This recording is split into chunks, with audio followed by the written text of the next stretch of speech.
Assalamualaikum warahmatullahi wabarakatuh. Perkenalkan, nama saya Elsa Fitri dengan NIM 2201765.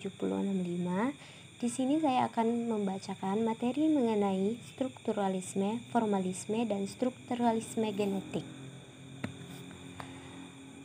Adapun yang pertama yaitu strukturalisme. Strukturalisme adalah salah satu pendekatan kesastraan yang lebih menekankan pada kajian hubungan antar unsur pembangunan karya yang bersangkutan. Strukturalisme juga dikaitkan dengan pendekatan objektif. Struktur merupakan suatu organisasi menyeluruh yang bagian-bagiannya saling berhubungan secara fungsional. Adapun tujuan dari strukturalisme, menurut Nurgianto, pada dasarnya analisis struktural bertujuan untuk memaparkan secermat mungkin fungsi dan keterkaitan antar berbagai unsur karya sastra yang secara bersamaan menghasilkan sebuah kemenyeluruhan. Adapun kelemahan dan keuntungan strukturalisme. Kelebihan pendekatan strukturalisme yang dapat dikesan adalah ianya merupakan langkah pembukaan dasar untuk teori-teori lain.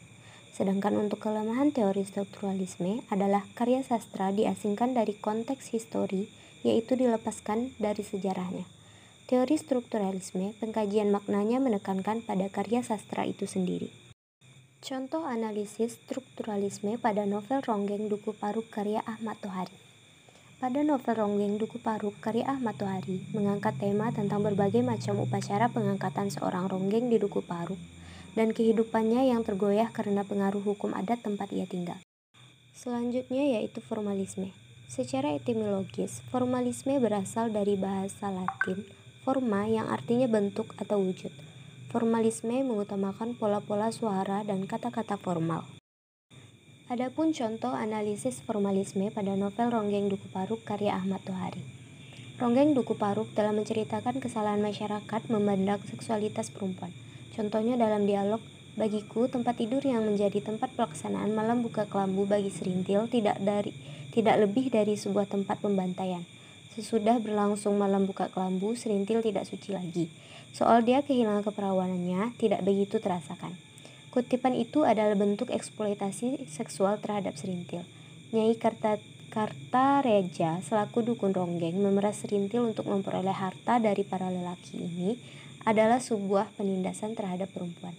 Laki-laki diibaratkan memiliki kekuasaan dan harta. Perempuan hanyalah aset yang bisa dijual dan dibeli. Perempuan adalah sebuah nasib yang tidak dapat menolak kekuasaan laki-laki.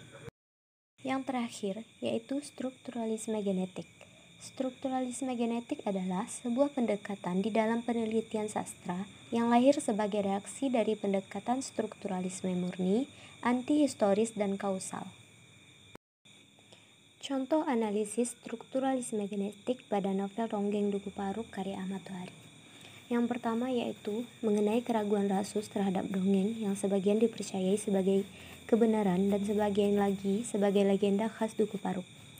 Yang kedua, ketidakpedulian Rasus terhadap Ki Secamenggala.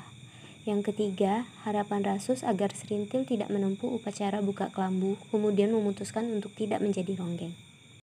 Sekian dari saya, terima kasih. Assalamualaikum warahmatullahi wabarakatuh.